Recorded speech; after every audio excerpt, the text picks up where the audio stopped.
de Gobierno Local y Convivencia de la Alcaldía de Medellín y, como les dije, actualmente es miembro de la mesa asesora del proceso de transformación integral.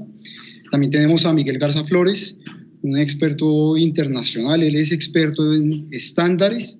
es licenciado en administración, cuenta con una maestría de políticas de seguridad pública y un diplomado de inteligencia de la Policía de Colombia. Ha hecho acompañamiento a la Policía de Chihuahua para mejorar su eficiencia. También hizo parte de la construcción del protocolo para el uso de la fuerza para 11 municipios de Tehuantepec en México, y ha hecho un diagnóstico nacional sobre el uso de la fuerza y construcción de caja de herramientas para el uso de la fuerza. Actualmente es director ejecutivo para la seguridad y democracia de INSAT. Y por último, tenemos al doctor Andrés Dávila Ladrón de Guevara, profesional en ciencias políticas, una maestría de ciencias sociales y un doctorado en investigación de ciencias sociales. Ha sido consultor, profesor de cátedra en la Universidad de los Andes, investigador del Instituto de Estudios Políticos y Relaciones Internacionales de la Universidad Nacional de Colombia, director de Justicia y Seguridad del Departamento Nacional de Planeación y actualmente es profesor de la Facultad de Ciencias Políticas y Relaciones Internacionales de la Universidad Javeriana. En ese sentido y en el marco de la transformación integral, donde buscamos seguir transformando la policía, mejorando la calidad de servicio, el día de hoy estaremos tratando un tema que es el tema de los estándares. Para esto, cada experto tendrá 5 minutos para responder cada una de las 3 preguntas que se tienen planteadas, y de esta manera, tanto que la comunidad de la policía y la comunidad civil tenga ese conocimiento de lo que estamos haciendo, justamente porque queremos generar esa relación entre la sociedad civil y la institución, justamente en el trabajo que se viene realizando desde los proyectos de ley que también se cursan actualmente en el Congreso. Siendo así, quisiera empezar con la primera pregunta, dirigida para Andrés Tobón, y la pregunta es justamente ¿por qué se deben crear los estándares mínimos y cuál es el impacto que tienen dentro de la profesionalización de la policía? Bueno, primero, muchísimas gracias, un placer especial estar en este panel. Un saludo a todos los miembros de la Policía Nacional y miembros de la comunidad que nos acompañan el día de hoy. Un saludo especial al doctor Miguel Garza, al doctor Andrés Dávila, compañeros de este panel. Los estándares en la Policía Nacional, que ahorita precisamente cursa como parte del proyecto de ley, que luego tendremos que entrar en una reglamentación bastante amplia, responden básicamente a una necesidad, la necesidad de construir confianza. ¿Por qué la necesidad de construir confianza pasa por un proceso de estandarización? La estandarización no solamente se refiere, digamos, a la garantía de las capacidades para ejercer las facultades que deben tener todos los policías y, digamos, demás miembros, digamos, de la institución policial que existe en Colombia, sino también frente a los procedimientos, tanto internos como externos, que refleja esta institución. A nivel interno, los estándares tienen que responder por la capacidad, o más bien por, digamos, la claridad que tienen los policías respecto a los diferentes procesos institucionales que existen actualmente. La posibilidad de tener claridad y transparencia frente a los procesos de ascenso, frente a los procesos de asignación de turnos, frente a los procesos de traslado, asignación de unidades. Si no existe claridad al respecto,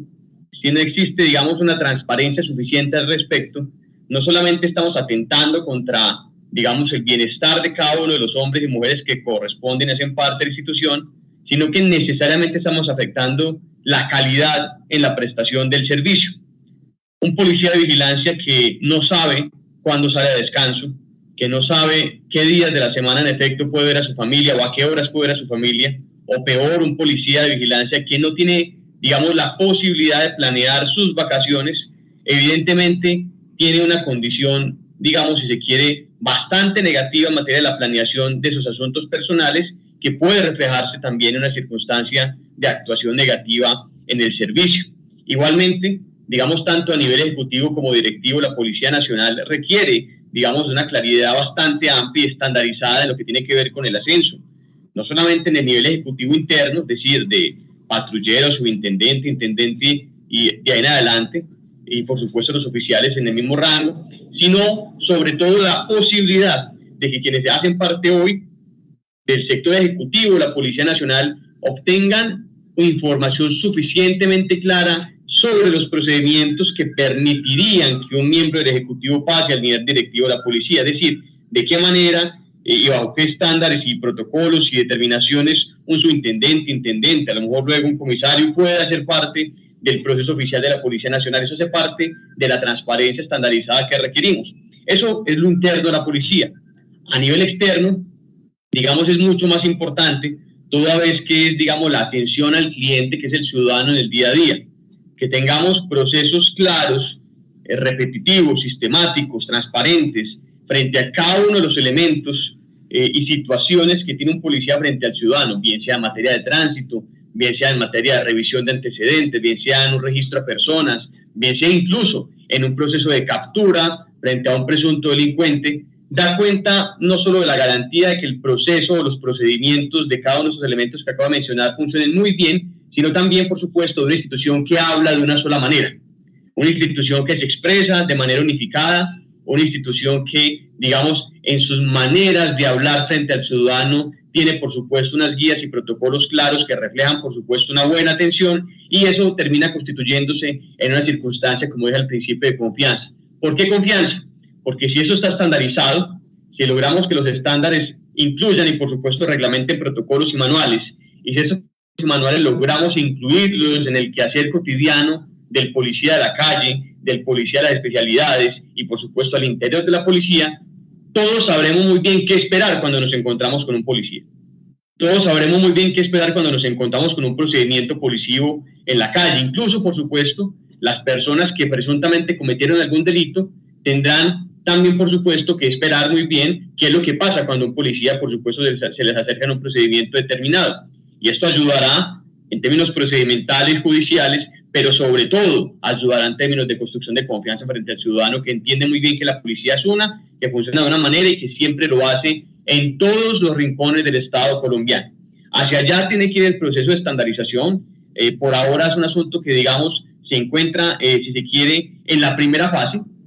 Ahorita pues cursan dos proyectos de ley en el Congreso de la República. Uno de ellos incluye dentro del plan de carrera lo que tiene que ver con estandarización, pero luego vendrá lo más importante, que es reglamentar la estandarización, que eso no hace parte del proyecto de ley, simplemente se incluye como una necesidad posterior, y hoy en día esa necesidad posterior está siendo evaluada dentro de las mesas o ciclos de trabajo que está generando la Mesa Asesora para la Transformación de la Policía Nacional. Dentro de los asuntos que vamos a trabajar, por supuesto, en estandarización, uso de la fuerza, hay una mesa solamente dedicada a este asunto en particular, que entregará sus resultados de aquí a abril, que termine el procedimiento, y después de eso, por supuesto, tendrá que adelantarse toda la reglamentación. Pero simplemente, como resumen, la estandarización traduce transparencia y traduce confianza tanto adentro como afuera de la institución.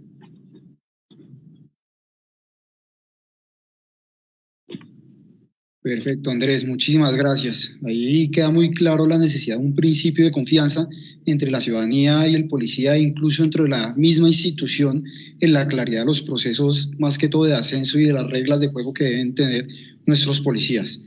Y siendo así, quisiera pasar a nuestro segundo panelista que cuenta con una experiencia, es Miguel Garza.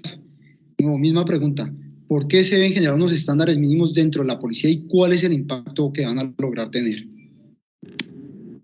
Claro, igual que mi compañero, muchas gracias a la Policía Nacional de Colombia. Yo tengo un cariño especial por la Policía de Colombia porque me recibió un tiempo allá para estudiar, entonces siempre les saludo pues con mucho cariño. Y también a quienes nos escuchan y a quienes me acompañan como panelistas, mi saludo. Oigan, pues Diego, para no repetir un poco lo que decía el doctor, además de lo que comenta, yo quisiera complementar con el tema de que un estándar en la policía aporta también, el compañero hablaba de actividades repetitivas que se encuentran en la policía y efectivamente, ¿no? Digamos, los policías conocen incluso sus actividades rutinarias más porque las repiten y porque históricamente se han hecho de una forma, a veces sin que ni siquiera estén documentadas en un papel. Entonces, un policía aprende a hacer una detención porque así se ha hecho históricamente una detención, porque se aprendió en la academia también, pero no porque tenga a veces un documento, una guía de actuación que obedezca a un estándar, ¿no?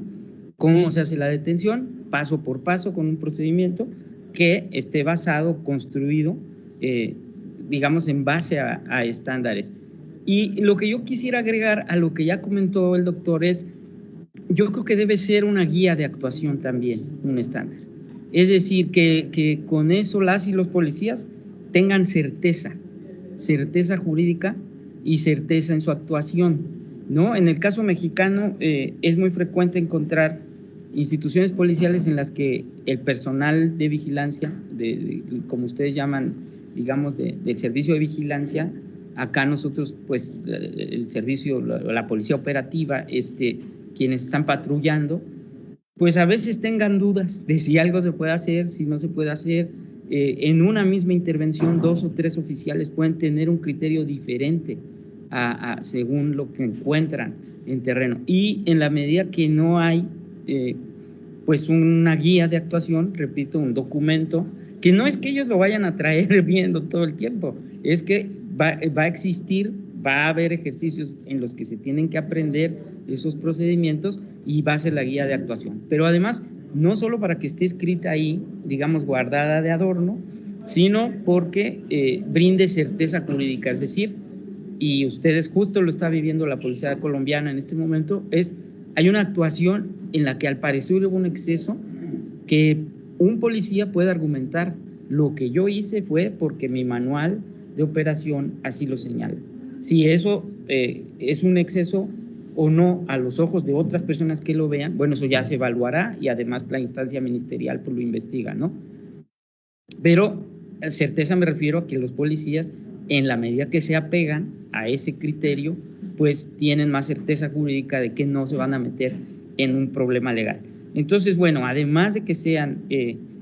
un ejercicio de transparencia, como decía el doctor, yo digo también como guía de actuación, y también además creo que deben ser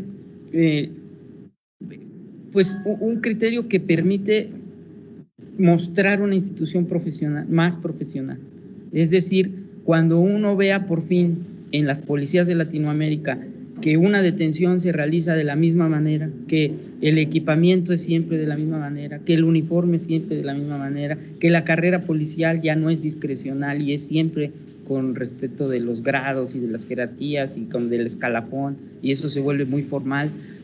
Un tema clave que nosotros hemos impulsado acá es el proceso disciplinario, que obedezca estándares, que no permita discrecionalidad, que no se sancione de manera discrecional a quien convenga para la institución, y eso obviamente da certeza al público que sea quien sea que haya cometido una conducta negativa, va a ser sancionado. Pero también, repito mucho esto, con énfasis, que para el interior de la policía sepan que una mala conducta es sancionada de forma justa.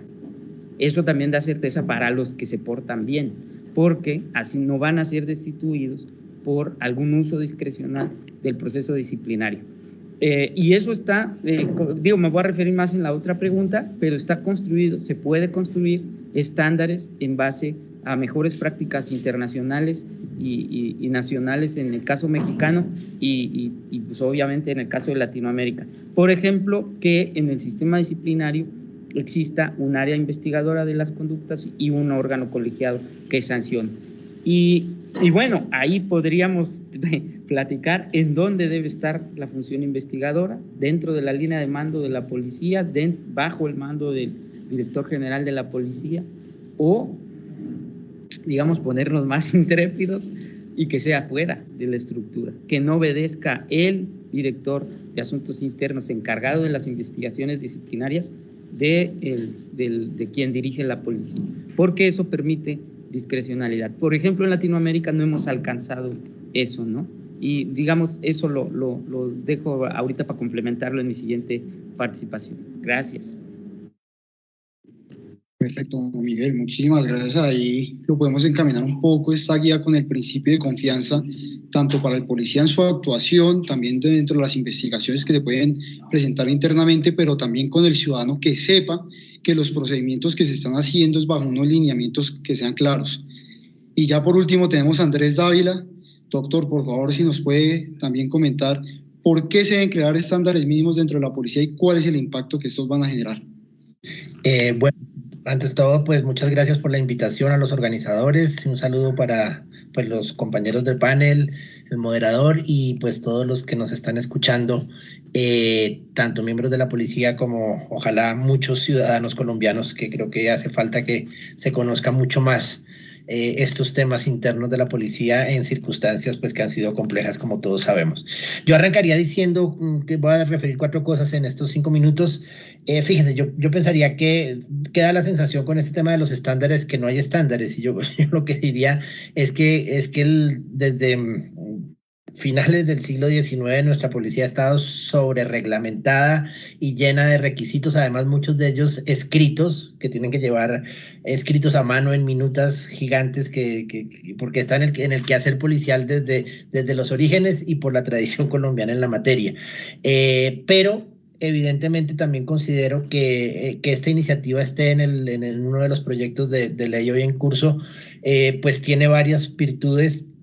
aunque tiene también unos riesgos. A mí me parece que digamos, lo que está en el proyecto de ley y esta intención de crear un centro de estándares y esta intención como de relanzar por la vía de los estándares todo el quehacer policial, es pertinente,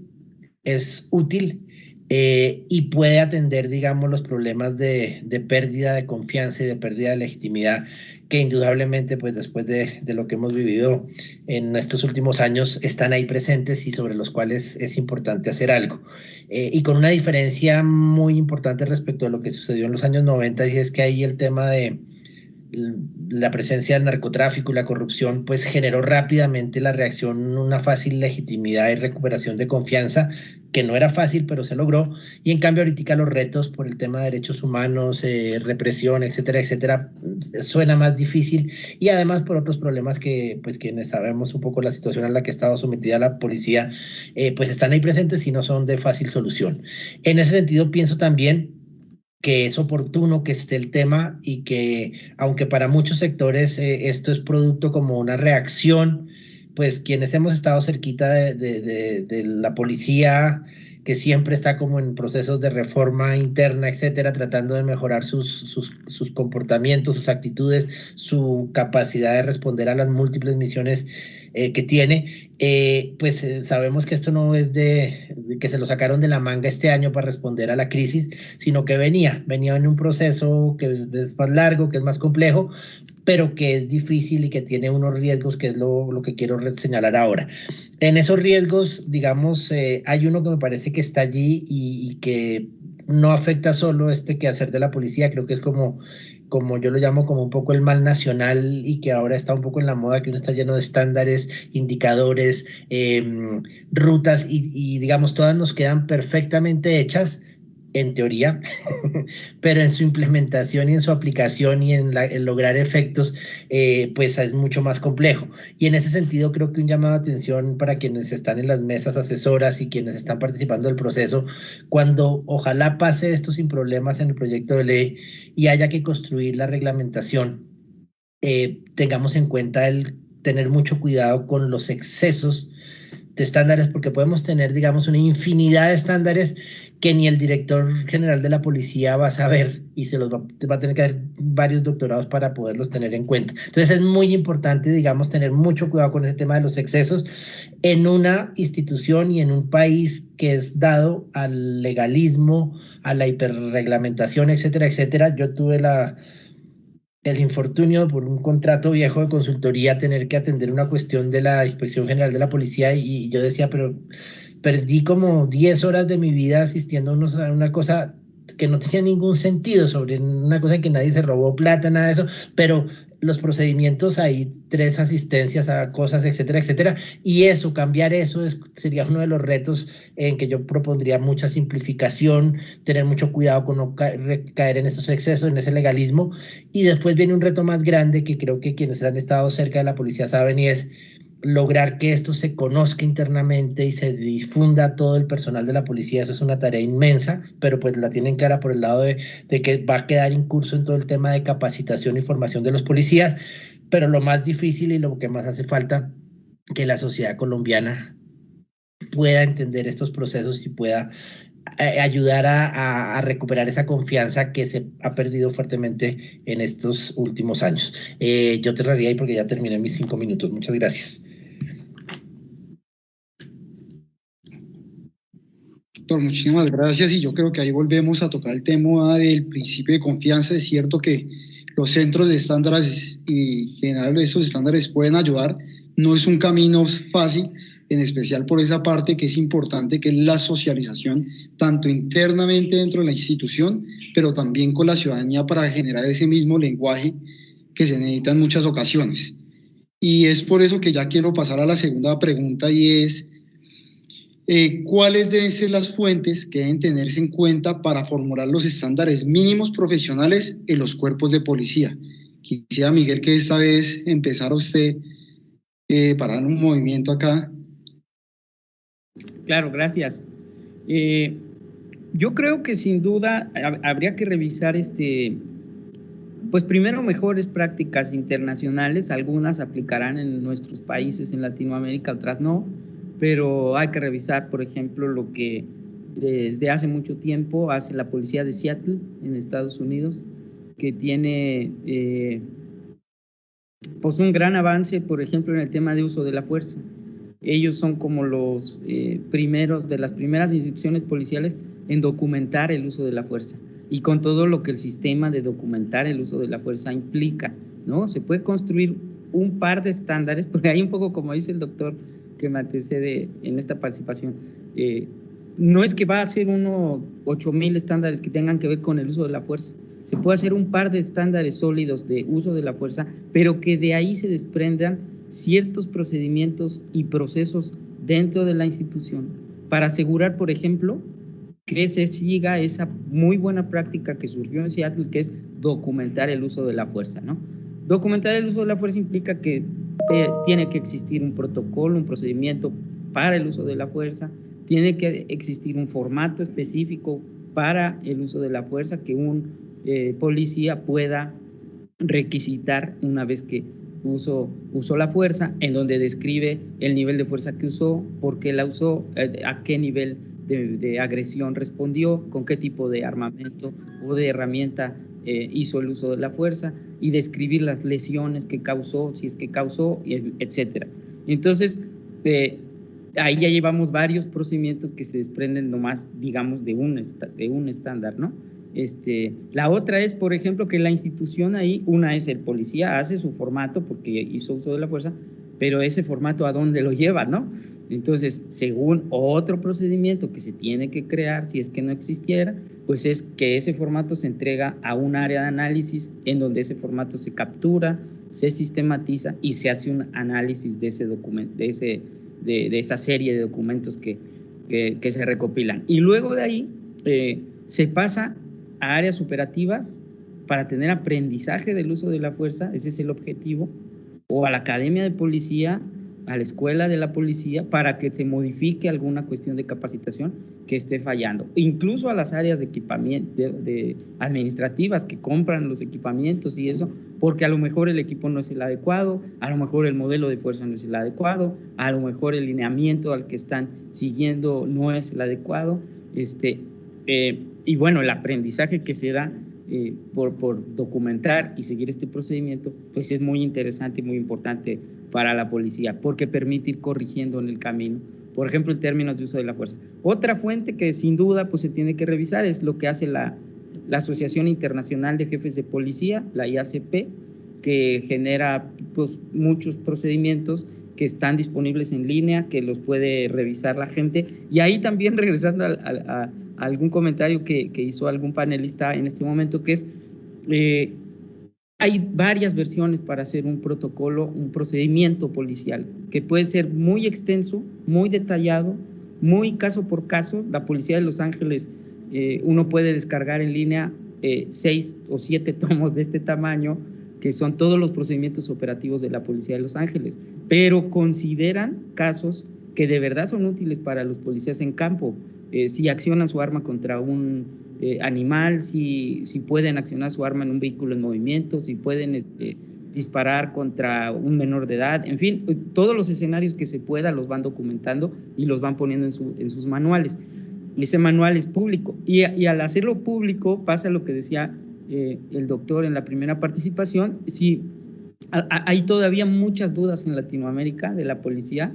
de qué tiene que ser público o no en relación a procedimientos policiales. Y ahí, con mucho cariño, yo también fui policía, pero con mucho cariño lo digo, todavía hay muchos policías en Latinoamérica que no quieren transparentar esos protocolos que se construyan, que se derivan de un estándar, y que entonces, oye, vamos a hacer público el protocolo de detención, no, porque vulnera la seguridad, y eso es un mito, ¿no? En los países más modernos, pues sí es público, y efectivamente la gente sabe si van a violar sus derechos en la forma en la que lo están deteniendo, y es un ejercicio que la policía tiene que hacer, rendir cuentas y subir los procedimientos a que estén disponibles para el público. Y la tercera fuente, pues ahí voy a hacer comercial. Nosotros uno que hicimos en México es una metodología que se llama CERTIPOL, que adecuamos una serie de estándares que encontramos en Australia, en Irlanda, en Estados Unidos, en Latinoamérica, y hicimos un instrumento que aplica para las policías en México y en Latinoamérica, porque voy a decir algo bien triste. Al cabo estoy hasta acá en México y ustedes están allá en Colombia. Miren, algo bien triste es uno de los estándares que encontramos, por ejemplo, en la certificación de CALEA en Estados Unidos. Fíjense, es que la policía tenga sindicato. Ese es un estándar. Que la policía tenga posibilidad de tener una unión que defienda sus derechos laborales. En México no se puede. Ese estándar lo quitamos porque en México no se puede constitucionalmente eso. Otro estándar es que tenga asegurado un salario digno. Tampoco lo pusimos porque tampoco la economía en México permite que eso se convierta en un estándar. Y entonces, pues uno como que le va bajando, eso es lo malo, ¿no? En México como que le va bajando, y en Latinoamérica, me atrevo a decir, pues también, porque todavía no nos atrevemos a que los derechos de nuestras policías de nuestros policías y policías, Diego, hablo del estado de fuerza, pues sus derechos sean respetados, y que se ponga un estándar donde se obligue a la institución policial pues a respetar un piso mínimo de obligaciones que sí están internacionalmente en estándares definidos, ¿no? Entonces ahí es un reto, porque una cosa es la operación también, pero otra es vamos poniendo estándares administrativos que permita que también al interior haya un fortalecimiento institucional y las personas quieran ser policías y estén protegidas por el Estado por la función tan importante que hacen como agentes del orden, ¿no? Gracias. Don Miguel, muchas gracias. Ahí nos retocamos el tema de la transparencia de los procedimientos y el conocimiento que la ciudadanía tiene que tenerlo, y eso obviamente impacta no solo al ciudadano para saber cuáles son sus derechos y que los respeten, pero también al policía posteriormente ante una posible investigación. Y es así, doctor Andrés Dávila, que retomamos con usted la misma pregunta de cuáles son las fuentes que debería tomar la policía para la creación de estos estándares. Bueno, yo creo que mi colega ya dio unas pistas muy fuertes. Me parece evidentemente que atender estándares internacionales, y yo creo que la policía en eso tiene una experiencia grande, porque yo creo que si uno hace como un paneo de lo que ha sido como la historia de la policía, por lo menos de los 80 para acá, y en eso me estoy arriesgando a borrar lo anterior, porque también ameritaría una mirada, pues lo que ha hecho la policía es como traer de muchos lados las mejores experiencias y las mejores prácticas, y yo creo que aplicarlas. Por ejemplo, una época en que fue muy fuerte todo el tema de policía comunitaria, después duramos cuántos años con el tema de cuadrantes. Cuando uno mira, por ejemplo, la sofisticación que hay hoy para determinar si un municipio está en rojo, en verde o en amarillo en términos de seguridad, etcétera, etcétera, creo que también lo nacional daría para hacer eso. Entonces no solo lo internacional, sino lo nacional, pero lo difícil después es cómo hacemos para meter todo eso en el ejercicio que viene de regulación de estándares y que no corra los riesgos que pues advertí la vez pasada. Y yo aquí anoté una frase y digo, pues esto es como la cuadratura del círculo, porque simultáneamente esos estándares tienen que ser comprensivos, porque la policía está cumpliendo múltiples funciones y tiene esa tensión tremenda entre una policía de prevención y civil y una policía que necesariamente sigue metida en temas de criminalidad muy fuertes y de conflicto,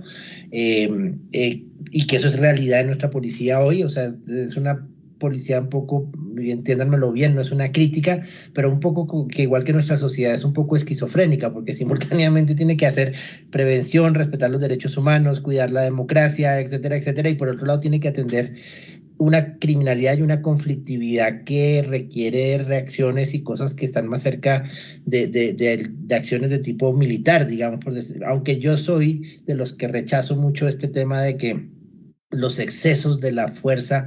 sean producto de la militarización de la policía. Me he dado varias peleas desde abril para acá en muchos conversatorios diciendo que creo que ahí hay una mala mirada de sectores que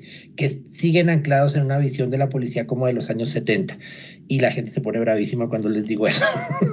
Entonces, pero es difícil porque es la cuadratura del círculo. Tiene que ser comprensiva, o sea, tiene que agarrar toda la policía, pero tiene que ser capaz de ser diferencial para esas distintas funciones y esos distintos cuerpos que tiene al interior la policía, porque una es la policía urbana y otra es los carabineros, y otros son los antinarcóticos, y otros son los de inteligencia, y otros son los de investigación judicial. Entonces esto, pensar en unos estándares que tengan núcleos básicos, pero que puedan leer esas diferencias, me parece complejísimo, y que a la vez sean sencillos. Por eso hablo de la cuadratura del círculo. Ahora, creo que hay dos grandes retos ahí que son muy importantes. En esta discusión de por qué la policía tuvo toda esa tendencia a violar los derechos humanos, etcétera, etcétera, pues yo insistí mucho y creo que me apoyé en trabajos de personas que han estado más cerca de esto, yo no tanto, en términos de hay una sobrecarga de funciones y de tareas y una limitación de personal muy grande. Y eso, añadido a la pandemia, creo que generó, digamos, una situación que era explosiva en cualquier momento y pues nuestro gobierno no ayudó para nada. Pero entonces ahí hay un tema en donde al final la conclusión que yo puedo sacar es tenemos un reto muy fuerte de cambio cultural, ¿sí? Yo insisto, la gente, el policía de la calle o el del SMAT,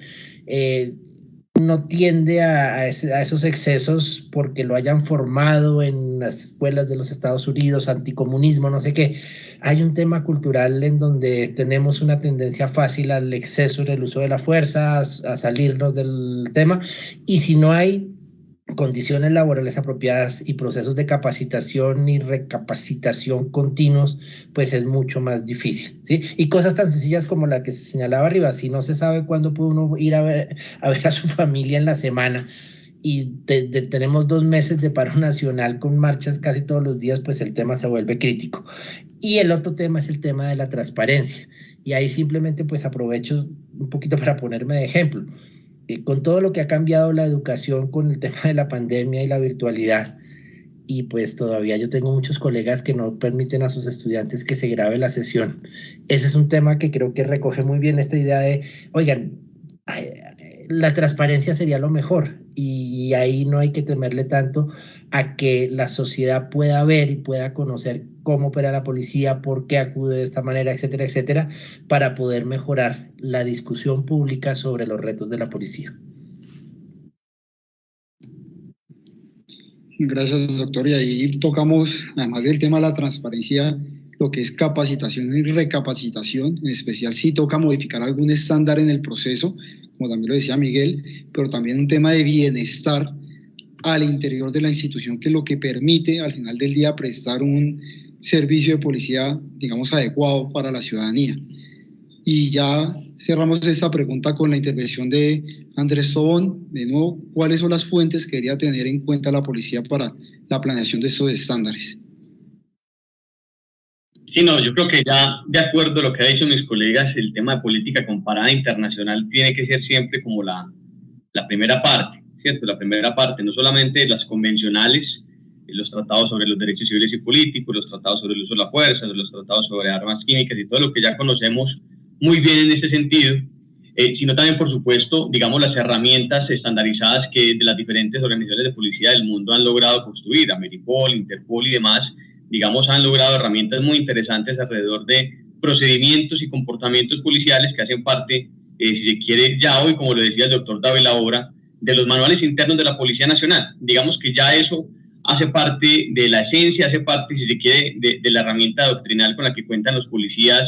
en Colombia. Y eso, por supuesto, está alineado, como decía al principio, con toda la política comparada internacional que existe, en ese sentido, en materia de fuentes, si se quiere. Ahora, hay un tema que yo no quiero dejar pasar de largo, y es, digamos, de cara a quién trabaja el policía en el día a día. El policía trabaja no de cara a sí mismo, no de cara a la institución, pues por supuesto hay unas herramientas digamos, de interrelación, sino que trabaja principalmente de cara al ciudadano, a la gente que, digamos, compone, en este caso, el Estado colombiano. Y en ese sentido, los estándares también tienen que construirse de acuerdo a lo que espera el ciudadano de la policía. En este momento, y aprovecho, pues les hago aquí un poco de proselitismo respecto del proceso de transformación interno, se han venido desarrollando a lo largo y ancho del país unas conversaciones en diferentes escenarios metodológicos, unas que se han llamado Hablemos de Policía, que se han hecho con policías, con retirados de la institución, con familias y demás, pero otras también muy interesantes que se han hecho con sociedad civil, y con sociedad civil, digamos, de diferente tipo. La sociedad civil organizada, que por lo general la sociedad civil organizada en Colombia es una sociedad civil bastante crítica a la Policía Nacional, y eso para nosotros en materia, por supuesto, de escucha ha sido muy interesante, porque es escuchar a quienes están más atentos de la actuación de la policía, a quienes están precisamente esperando el momento para señalar lo que está mal, para señalar lo que tiene que cambiar, y eso hay que entenderse no como una crítica, que es como siempre lo hemos entendido, sino como una herramienta, digamos, de conversación frente a los asuntos que a lo mejor sí hay que cambiar dentro de la Policía Nacional, porque como decía también el doctor Dávila y también lo menciona el doctor Gaza, hay un asunto muy concreto, y es que no podemos hacernos, digamos, de la vista gorda respecto a comportamientos abusivos en materia de uso de la fuerza, no podemos hacernos de la vista gorda frente a la realidad de brutalidad policial, y no podemos hacernos también de la vista gorda frente a, digamos, hechos punibles cometidos por personal uniformado de la Policía Nacional. Eso pasa, y lastimosamente ha pasado con frecuencia dentro de la institución, y es un asunto que, digamos, hace parte, digamos, de lo que, por supuesto, vigilan estas organizaciones de la sociedad civil, y que hacen parte de las conversaciones que hemos tenido con ellos, que han puesto sobre la mesa asuntos bien importantes en materia, digamos, de asuntos que hay que cambiar. Preocupaciones por, digamos, visiones de género que hoy en día apenas hacen parte, digamos, de los trabajos que hace internamente la Policía Nacional, tienen que hacer parte también, por supuesto, de no solo el lenguaje, sino la esencia, lo que tiene que ver con los diferentes procedimientos estandarizados que va a tener que, por supuesto, asumir la Policía Nacional. Visiones, por supuesto, frente a la comunidad LGTBI, una lectura sobre, digamos, poblaciones de especial protección constitucional y demás asuntos que, por supuesto, digamos, insisto, hacen parte de las grandes preocupaciones de esta sociedad civil organizada, que en estas discusiones hemos tenido la oportunidad de ponerlas sobre la mesa de manera transparente, de manera abierta, para pensando, bueno, qué es lo que tiene que cambiar en ese sentido. Pero también sociedad civil no organizada, digamos, ciudadanos que en su día a día tienen una preocupación muy cotidiana, que es la preocupación de vivir, trabajar y seguir su vida sin ningún tipo de problema, pero que tienen, por supuesto, una lectura de lo que tiene que pasar con la policía. La policía no es ajena a ningún ciudadano de Colombia. Todos los ciudadanos de Colombia hemos tenido alguna relación con la policía, bien sea por experiencia propia, bien sea por experiencia colectiva, y estas dos condiciones nos obligan a que todos tengamos algo para decir respecto a la policía. Y en ese sentido, esas conversaciones nos han permitido, digamos, pensar no solamente qué tiene que pensar la policía en materia de género, en materia de uso de la fuerza, en materia de esos asuntos que, por supuesto, son tan, si se quiere, robustos, sino que tiene que pensarse la policía a la hora de parar un vehículo de un ciudadano que se encuentra en una carretera principal de Colombia, una carretera terciaria de Colombia. ¿Qué tiene que pasar en ese escenario? Y los ciudadanos nos han dicho, tiene que pasar lo siguiente, tiene que pasar que el policía se presente, que nos diga quién es, que nos manifieste transparentemente realmente de qué consiste el procedimiento, y que nosotros no sintamos miedo cuando tengamos una relación, digamos, directa con el policía, algunos o simplemente otros que quieren tener, por supuesto, mayor cercanía comunitaria y que añoran, por ejemplo, la policía comunitaria de los 90 y principios de los 2000, que añoran otros comportamientos, digamos, policiales que se han perdido, y que, de hecho, estas discusiones, como les decía al principio, son las que terminarán construyendo también esa visión, si se quiere, del cliente, del ciudadano respecto a lo que tiene que pensarse nuevamente en materia de estandarización policial. Y ahí simplemente para terminar, entender este asunto del cliente o, digamos, del ciudadano o de la sociedad civil como, digamos, último, si se quiere, acreedor de la actuación de la policía, como para nosotros la principal herramienta en materia de procesos de estandarización, porque como lo decíamos ahorita, si vamos a manuales y si vamos a procedimientos, todo eso está en papeles en la policía, y les garantizo que si los imprimimos todos, gracias a Dios están impresos todos, llenamos el Archivo General de la Nación 3 o 4 veces respecto a lo que pasa en cada unidad policial del país. Yo conozco manuales de procedimiento de CAIs que son diferentes uno respecto de cada CAI, y eso es un asunto, pues, que por supuesto da cuenta de la necesidad no solamente de que la estandarización regule y reduzca, sino también de que entendamos que se trata de un asunto que tiene que conocerse internamente, pero que tiene que ser, como lo decía ahorita el doctor Dávila, clara frente al ciudadano también. Si no es clara para el policía, es grave, pero si no es claro para el ciudadano, lo que hace el policía es aún peor. Y ahí es donde tenemos que volver nuevamente la pregunta por, ¿estamos trabajando en este proceso por la construcción de la confianza, sí o no? Y si la respuesta es no, pues nos toca volver a pensar qué es lo que tenemos que hacer. Andrés, muchas gracias. Ahí nos queda obviamente el tema de adaptar estándares internacionales obviamente a las necesidades locales, como todos lo han venido diciendo. Evidentemente, estandarizar estos procedimientos que podemos ver diferentes no solo ya a nivel nacional, sino dentro de una misma ciudad, y también que la vivencia de cada ciudadano con el policía varía dependiendo de la situación, siendo el mismo oficial el que puede estar atendiendo. Y es así que como pasamos a la tercera y última pregunta, que es ¿qué recomendaciones se deben tener en cuenta en materia de participación ciudadana para el diseño de los estándares mínimos profesionales? En ese caso, pues ya como lo decía Andrés, le damos el paso a Miguel Garza para que por favor nos dé una claridad de la importancia de los ciudadanos en este procedimiento de estándares. Ya la contestó Andrés. No, oigan, yo quisiera ahí platicar también la experiencia mexicana, porque nosotros, les decía, recopilamos en el instituto donde trabajo, el INCIDE, recopilamos una serie de estándares, entonces hicimos un manual y pues proponemos una metodología que se llama certificación policial ciudadano. Y entonces lo que hacemos es incorporar la participación ciudadana en la revisión de los estándares que se implementan en la policía. Y ahí, pues, con un proceso un poco diferente de como comentaba Andrés, porque la verdad es que nosotros lo que hacemos es incorporar, digamos que al final del proceso, a un comité ciudadano que revisa la implementación de los estándares. Pero es un ejercicio bien interesante porque, miren, la metodología consiste en, hacemos una revisión inicial de la policía contra un instrumento de 57 estándares de diferentes áreas, ¿no? De organización y desarrollo policial, actuación profesional, que son los que abarca la actuación policial, los operativos, digamos. Luego también otra categoría que se llama responsabilidad policial, que es el proceso disciplinario. Otra categoría que se llama equipamiento y tiene que ver todo con lo de, pues, patrullas, chalecos, uniformes, armamento incluso. Después otra categoría de prevención del delito, otra categoría de desarrollo policial. Y entonces de esas categorías se desarrollan una serie de estándares. En el caso de la policía mexicana, que acompañamos nosotros a policías locales, sobre todo a policías municipales y policías estatales, a las que les ayudamos, y en un proceso más o menos de año y medio, en promedio, unas se tardan más, otras se tardan un poco menos, pero por lo menos año y medio,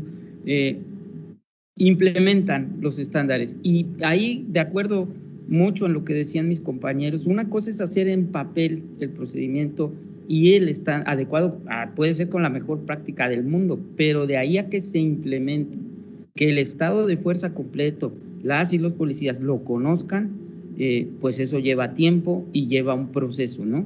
Entonces, es quizá creo que lo más difícil, la puesta en marcha de los estándares. Me imagino en el caso colombiano, estandarizar para que todos los CAI del país, uno llegue a donde sea del país y decir, tenemos exactamente el mismo procedimiento aquí que en Bogotá, y estás muy lejos de Bogotá en ese momento, pues eso va a llevar un tiempo, igual que acá. Entonces, lo que pasa después, integramos un comité ciudadano. Nosotros la experiencia que tenemos es que hacemos un comité de 10 personas que es representativo de la localidad en donde estemos haciendo la revisión, es decir, un empresario, un comerciante, una persona de sociedad civil organizada, otra persona de la academia, llevamos especialistas nacionales también en policía, y entonces ellos ese día, o son 2, 3 días, abre la puerta a la policía y los deja entrar. Acá en México me dicen los jefes de policía, los dejamos entrar hasta la cocina, ¿no? Y conocen pues todo el interior de la policía, y efectivamente en un ejercicio que se da poco, me atrevo a decir que allá también se da poco, porque miren, visitan el lugar donde está el resguardo del armamento, conocen el lugar donde se guardan los expedientes y si hay orden ahí o no, conocen el lugar donde están los expedientes de asuntos internos, conocen cómo se integra y cómo sesiona el Consejo de Honor y Justicia que se encarga de sancionar, conocen el despliegue de emergencias, el centro de despacho de emergencia, los operadores de radio, conocen las patrullas y las revisan que estén con la documentación vigente, que tengan sus papeles en orden, que estén en buenas condiciones, revisan los chalecos que no estén en estado de caducidad, revisan el equipamiento, si los uniformes fueron dotados, como dijo la policía, que tenían que ser dotados 2 veces al año y no sé qué. Entonces, ese ejercicio ciudadano sirve, pues la verdad que el resultado que mi experiencia en México pues ha encontrado es de mucha sorpresa. La gente se queda verdaderamente sorprendida y surge una cosa como de empatía, porque dice, yo no sabía todo lo que hacía la policía acá adentro, ¿no? Porque claro, pues ellos ven la parte solamente de la policía en la calle a la hora que están patrullando y los encuentros, como decía el doctor Andrés, pues los encuentros que tienes en la vía pública con un policía, pero lo que pasa atrás, en el despacho de emergencias, en la organización y desarrollo, en la academia de policía, y en toda esa parte, pues no la ven. Y cuando la conocen, cuando hay apertura de la policía y la conocen, pues se sorprenden y reconocen el esfuerzo que se hace atrás. Y creo que es un medio incluso para recuperar lo que hemos perdido en Latinoamérica, que es la legitimidad, ¿no? Y los niveles de legitimidad que se han, pues ahorita impactado, por ejemplo, en Colombia, en Chile, que eran las policías quizá mejor calificadas de Latinoamérica, pues ahorita pasan por una crisis de legitimidad. Y nosotros en lo local hemos ido midiendo, ¿no? Un dato, pues en México la policía, que aparece como la más confiable del país, ya hizo este ejercicio ciudadano, ya incorporó estándares, ya tiene la certificación y entonces abre la puerta y pues mejoraron sus niveles de confianza. Entonces,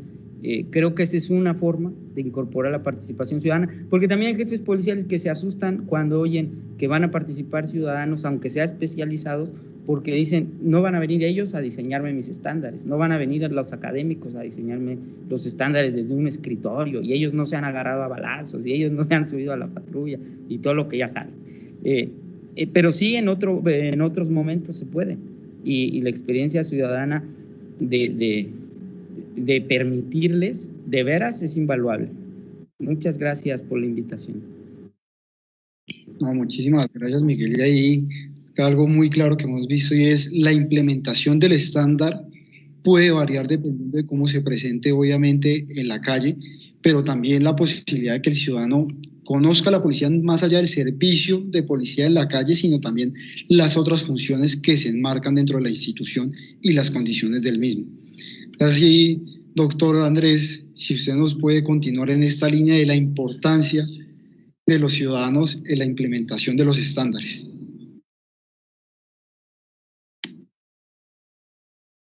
¿Cuál de los dos? ¿El doctor Dávila o yo? ¿Qué pena ahí con ustedes? Esta la razón. Por favor. Pues míreme, yo ahorita respondí la pregunta tercera sin darme cuenta. Simplemente quiero como agregar un asunto adicional, que hace parte de las discusiones que estamos teniendo, pero que, digamos, la presento, digamos, a título, insisto, muy personal. Uno de los asuntos que más, digamos, me he cuestionado respecto de la actuación policial, sobre todo de aquella, digamos, que tiene más cercanía con el ciudadano, que es en efecto la que aquí llamamos de vigilancia en Colombia, tiene que ver con la pregunta por cómo medir, digamos, el nivel de satisfacción, o medir qué tan bueno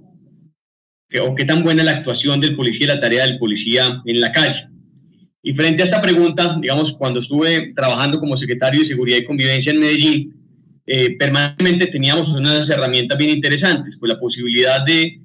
hacer consejos comunales de convivencia con sociedad civil, digamos, organizada y por supuesto la que quisiera asistir, que pusiera sobre la mesa las preocupaciones que en materia de seguridad tenía, digamos, frente a su barrio, frente a su comuna, frente a su territorio. Y por lo general ese tipo de mesas comunales funcionaban muy bien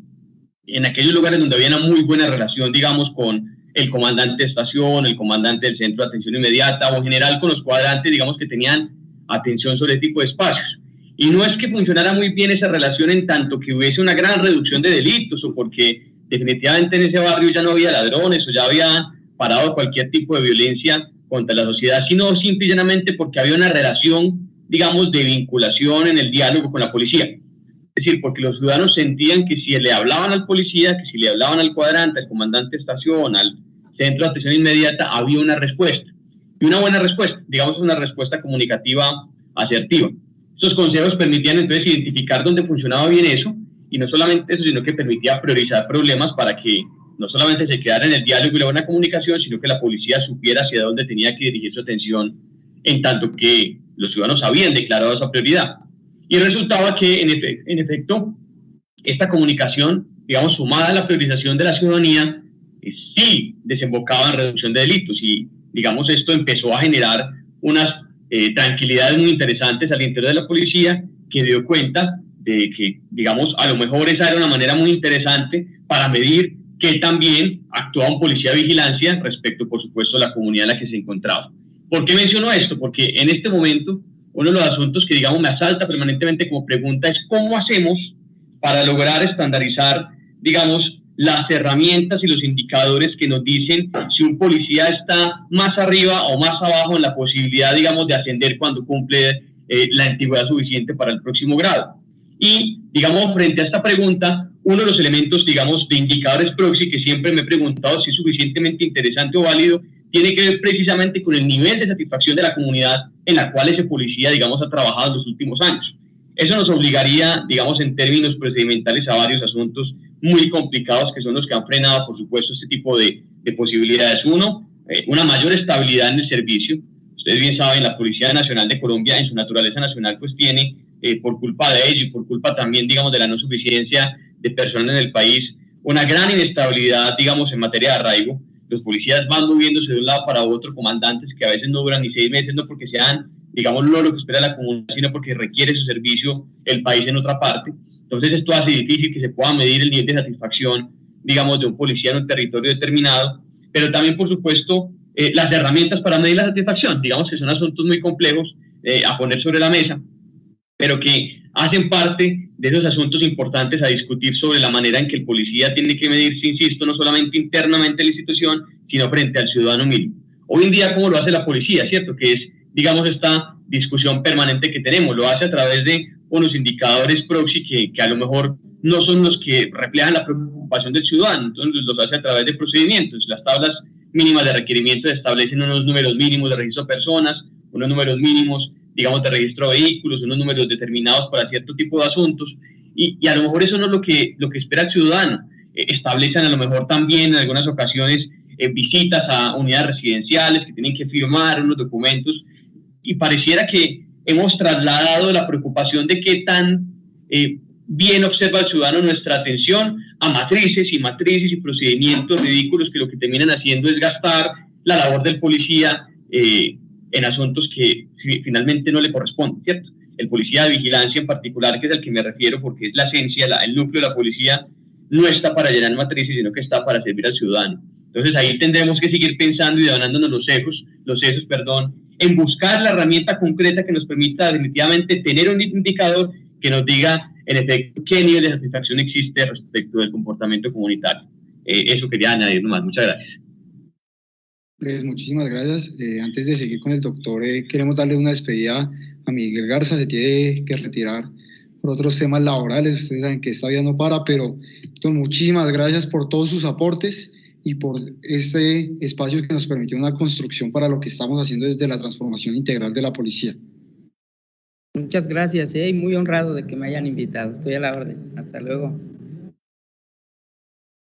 Gracias, Miguel. Y así es como vemos como la priorización de los problemas que se encuentran, evidentemente la comunidad también nos permite y esa conversación que se tiene que dar constantemente, incluso en estos espacios que estamos realizando desde la policía, cómo lo que estamos recibiendo después de los proyectos de ley, después de que la mesa técnica haga su labor, cómo volvemos a la ciudadanía y le comentamos qué es lo que estamos haciendo, que exista esa transparencia, pero también esa legitimidad y confianza que la institución está buscando. Y así es como con el doctor Dávila cerramos ya esta pregunta de ¿Cuál es la importancia de los ciudadanos en esta formulación de estándares? Bueno, creo que mis antecesores han dado ya muchas pistas en varios momentos. Miren, yo creo que es tremendamente importante y en eso pues sin duda como que también yendo a la historia, creo que en algún momento hubo un avance muy fuerte, pero tal vez demasiado rápido al tratar de meter participación ciudadana, mecanismos de control ciudadano en la gestión de la policía y creo que lo que yo llamo una hábil resiliencia de la institución ha logrado que eso se eche para atrás bastante. La reforma del 93 iba muy en esa dirección, incluido Comisionado Nacional de Policía, que terminó siendo una oficina ya en el ministerio que hace cositas, o yo no sé si todavía existe, la verdad, porque evidentemente no se le dio el espacio para que se pudiera entender la importancia de su labor. Pero a la vez tengo recuerdos de esa época, estaba echando cabeza me acuerdo mucho que después del problema aquel de la violación de una niña en una estación de policía que ya no existe ahí en Las Aguas, recuerdo perfectamente como una labor de la policía trabajando con prostitución en Bogotá y unos programas totalmente dados a recoger la participación de la ciudadanía y la propia relación con ese sector tan complejo que además genera muchas dificultades para la labor policial y la experiencia, yo creo que hay unas buenas prácticas y unos aprendizajes enormes. Entonces lo que quiero decir con esto es un reto permanente. Cuando pasaron los hechos de este año, mi gran temor, digamos, además me correspondió como estar pensando en policía todo el tiempo por varias razones profesionales, era que hubiera un cerramiento de la institución a esas posibilidades. Y lo que me parece a mí satisfactorio es que ha habido más bien una apertura y una decisión institucional de medírsele a escuchar a la sociedad, a estar en foros, hablemos de policía, hago propaganda también, vamos para el 5º foro con la Universidad Javeriana, en donde ha sido muy interesante porque ahí hemos llevado expertos y hemos llevado personas que han hablado duro contra la policía y ha sido muy interesante encontrar espacios donde pues hay escucha y respeto, a veces respuestas un poco más contundentes, pero de todas maneras es abrir espacios de comunicación que creo que son importantes. Entonces uno suma, creo que ha habido una decisión institucional importante en abrir esos espacios, pero yo creo que hay que seguirlos y hay que profundizarlos. En alguna reunión cuando estábamos pensando en estos foros con la universidad, les proponíamos, miren, yo creeríamos que, por ejemplo, hay un sector que hay que atender de manera muy directa y muy persistente, que son los jóvenes. ¿Sí? Porque es que el problema es que cómo recuperamos la confianza de los jóvenes que desde sus 12, 13, 14, 15 años, pues lo único que ven en la policía es un enemigo que los va a maltratar, ¿sí? Y entonces ahí creo que hay que hacer esto que se ha hecho, hablemos de policía, yo diría que hay que hacer unas mesas y sentarse con las primeras líneas, con todos sus problemas, y sentarse con las barras de fútbol. Yo les decía, pero ¿cómo no aprovechan a las barras si cada 8 días están haciendo puestos de mando unificados y negocian con las barras para que se porten bien, etcétera, etcétera? Ahí hay un aprendizaje y unas prácticas que habría que recoger y utilizar. Y hay varias experiencias de la policía que uno dice, ¿por qué no las revisamos y las relanzamos? Que han sido muy exitosas. La gente olvida, por ejemplo, cosas como que yo me acuerdo cuando se decidió quitar las mallas de los estadios, que se pensaba que eso iba a ser un desastre, que iba a haber muertos en los estadios, etcétera. Y a veces hay imprevisiones, como las de agosto en Bogotá,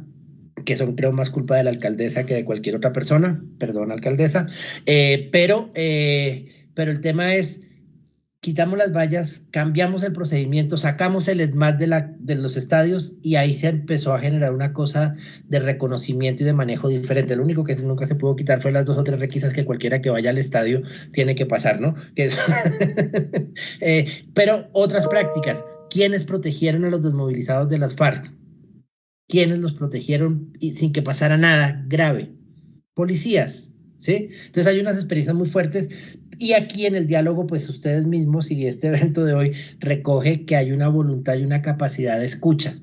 Puede que algunos de los que nos oyeron decir algunas cosas estén muy molestos y quieran intervenir, etcétera. No importa, pero nos escuchamos y hay que abrir esos espacios. Cierro con una idea. Mire, cuando empezamos a pensar lo de los foros con la Javeriana, uno de los temores era que nuestros estudiantes se molestaran. ¿Por qué íbamos a hablar con la policía que venía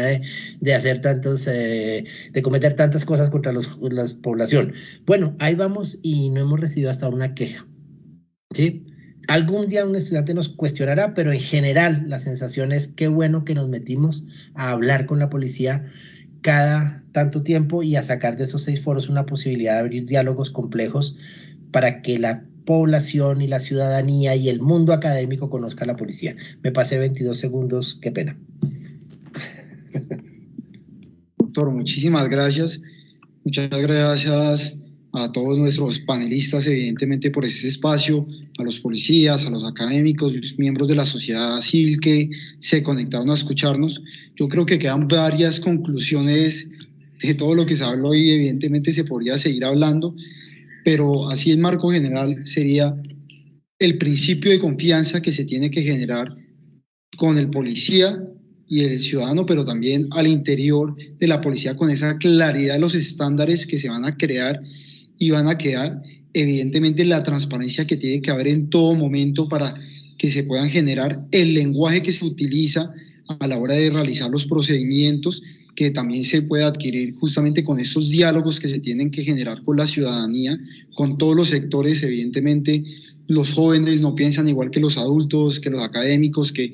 los barristas, que tienen una percepción distinta de ciudadanía, pero también esa priorización de los procedimientos dentro de las localidades, entendiendo qué es lo que más le afecta al ciudadano y no tanto lo que está en el papel o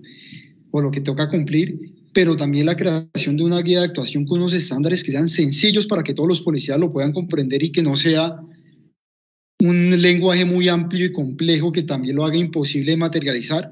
y también que a la hora de la aplicación de estos estándares podamos revisarlos y reevaluarlos en dado caso de que sea necesario, porque pues pudieron haber tenido alguna falla o algún reto adicional, y también revisar estos casos internacionales para poder implementarlos acá, obviamente con las necesidades que hay, pero también revisar los casos locales que hay y primero generar una estandarización de procedimientos a nivel nacional. Entonces es así como cerramos este panel de expertos en el marco de la transformación integral. Muchas gracias a todos, doctor Andrés Tobón y doctor Andrés Dávila, mil gracias por la participación de ambos. Muchísimas gracias. Muchas gracias.